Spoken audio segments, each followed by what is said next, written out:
Tap, tap, tap, tap. Peace, peace, peace, peace, peace.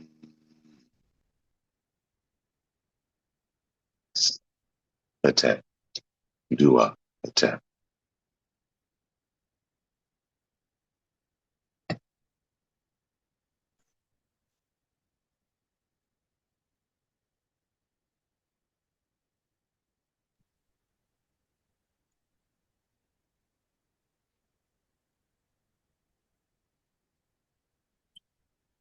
Greetings, Dua. So we'll continue with our examination of the, uh, the exchange between Ab Amon and his student Porphyry. And last time we were talking about how how Ab Amon was speaking about essentially the nature of the soul and how the personality can advance him or herself to the level of the divinities, the gods and goddesses, through spiritual discipline.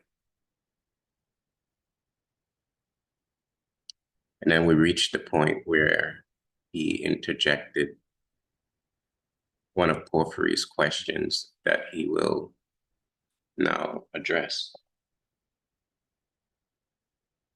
So the reading goes forwards.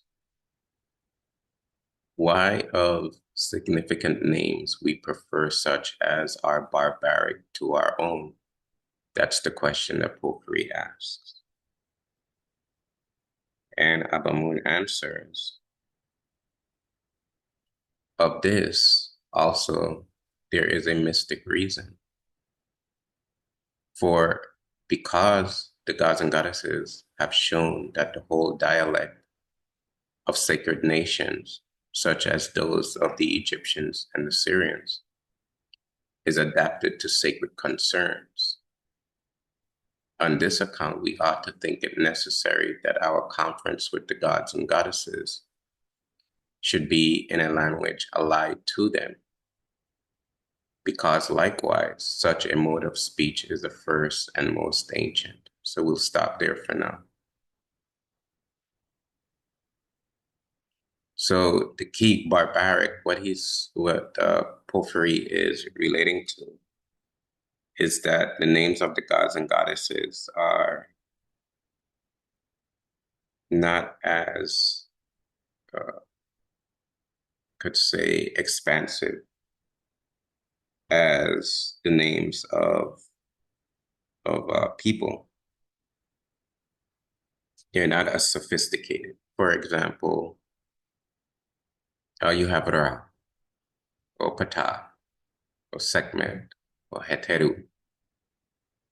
But the name of a personality could be Menma Adra, or Ursama Adras Tependra, or Seti Ua. You know, the names are more elaborate when the names of the people, human beings, are more elaborate. Whereas the names of the divinities are more simplistic. Not simplistic from the perspective of lesser, simplistic from the perspective not conjoined to many names. For example, one of the conjugate names, Amendra, but that's it. There's nothing beyond Amendra. But a human being could be Ursama Atra Septepindra. So you can see the difference. And Ab Amon's answer to this is that there is a mystic reason behind this. And this language that he chose to say it's a mystic reason is very important.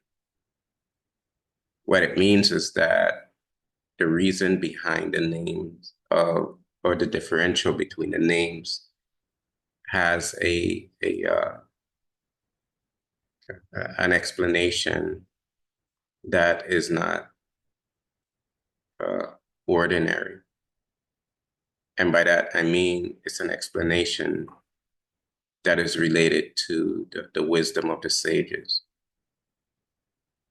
So there's a mystic reason behind it.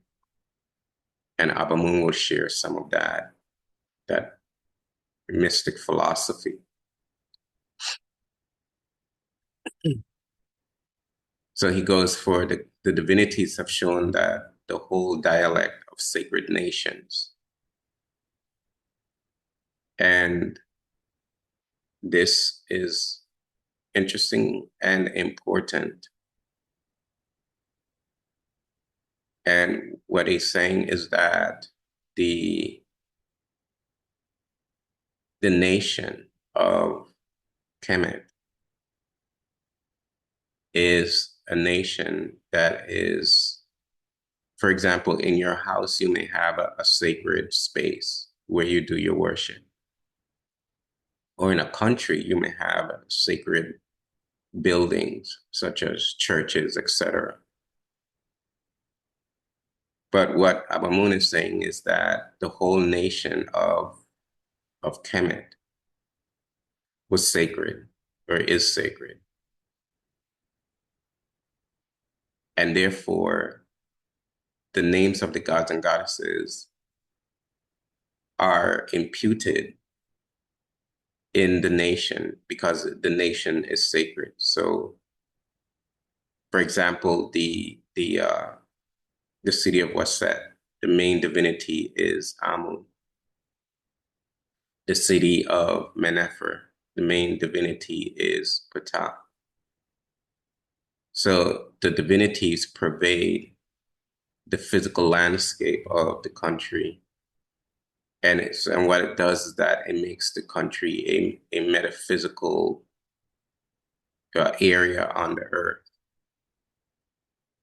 So you can't say that about any secular nation or any nation whose primary religion is of an amystical nature. So if the primary religious process of a country is, let's say, Christianity, then the nation is it's not a sacred space on the earth. The reason why, because in that amystical religion, it sits side by side by that which is secular, and the secular is what's more paramount in the country. What is being explained here is that the country, the whole country is divine, and what is perceived to be secular is essentially a manifestation of that divine principle within the nation. So your school system is imbued with Ma'at. Your medical system is imbued with Ma'at. Your judicial system is imbued with Ma'at and not secular reason or secular ideas. So the whole nation is religious from the perspective of true religion, with the three parts: myth, ritual, and mysticism. So it makes the whole nation a mystic realm on the landmass of the earth. And, Egypt was, became a very large country. And because of this, because the country's primary concern are sacred, mystical, and metaphysical concerns. So the economy of the country is related to maintaining the mystic and spiritual process of the country. The economy of the country is not used to make corporations, more and more money and richer, and you have to grow the GDP every year, et cetera, et cetera. It's about maintaining the spiritual religious process of the country. And the outcome of that is you have more peace, but you also have better human beings. And you have, and not only better human beings, you have sages and saints and elevated people all over the place. So your doctor could be a sage. The teacher of your children could be sages or associated with sages. In Kunum Nefer, good association with sages.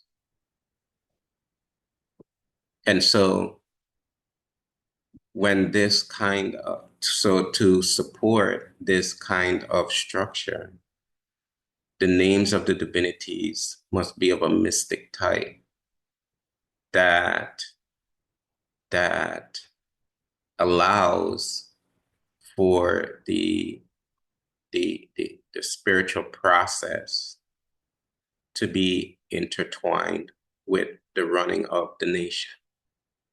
And the running of the nation is merely it's really the running of the unconscious mind of the participants.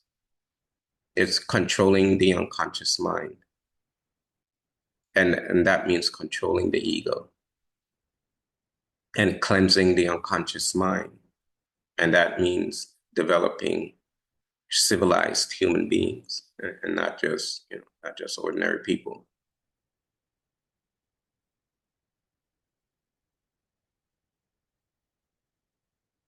And we ought to think it necessary that our conference with the gods and goddesses should be in a language allied to them. And this is another important point, is that the names of the gods and goddesses have to exhibit or express the nature of the divinity. In other words, you have to speak in a language that the gods and goddesses understand. uh, because if you don't know how to mystically name divinities, well, you're going to have a disbalance in the metaphysics of the country. Or if you don't name divinities, you're going to have a disbalance in the culture. And so you can have, I heard a song the other day. I could not believe what I was hearing. Someone was playing a song, something, and the lyrics to the song was I've never heard anything like that. It was of a sexual nature. It was really degrading, and I couldn't believe that people play this kind of stuff on the radio, stuff like that. Or you can have mass shootings. You can have children taking guns to school and shooting up people and blowing other people apart. You can have things like that, which are habitual, which are not one-off events, but are habitual and are essentially part of the culture. And that's what you call a negative ritual, because there are rituals. A human being cannot exist without ritual. Either the ritual performed is going to be elevating, or the ritual performed is going to be degrading. And those people are performing rituals without even knowing it. They're performing a ritual that is being produced by the nature of the culture. And it's the unconscious that is producing. How the unconscious is being constructed by the culture is producing the ritual. So the ritual is to take a gun somewhere and start shooting up people, start killing people, stuff like that. So all of these maladies that occur in society is because the neteru, the powers of the divinities are not being uh, they're, they're, they're not being worshipped, they're not being chanted, they're not being pacified with rituals of libation and offerings, etc., etc.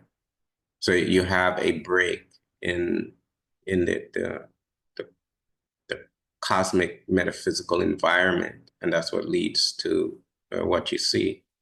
Or you can have wars. You can have World War One, which is terrible. World War Two, drop atomic bombs on people. These are negative rituals because the higher forces are not being uh, are not being conjured. So the force of the ego is going to take over, and the ego can be very strong and very destructive. But if you have sages and saints that have detected the proper name of the divinities, and you set up a condition where you have a threefold daily worship, where the divinities are being worshipped constantly, day by day, every day, and these energies are being conjured, then you have a pacification of the unconscious of the society, and a cleansing of the unconscious. And what you have is more peace. You have righteousness. You have truth. You have people who whose purpose in life, meaning on a whole, in a culture, is to discover the true nature of being, of self. And this kind of mode of speech here, as he says, is the first and most ancient. And what he's relating to is that these names are derived from spirit. They are manifestations of Ra's creation. And so how do you how do you contact the the the the names, the mystic names, is that you have to have hierophants, you have to have sages who are able to do certain things with mind and transcendental meditation practices. And then they come back from their spiritual journey with the names of the divinities. And then the names of the divinities are put forth on the physical plane with chanting, with identification, with labeling, with writings, et cetera, et cetera. And then you can have a well-ordered society, culture. So in any way, more that can be said, but this is our short presentation in the mornings. So do everyone do once again for a very nice devotional, and we'll pick up here when we meet again. Hete, dua.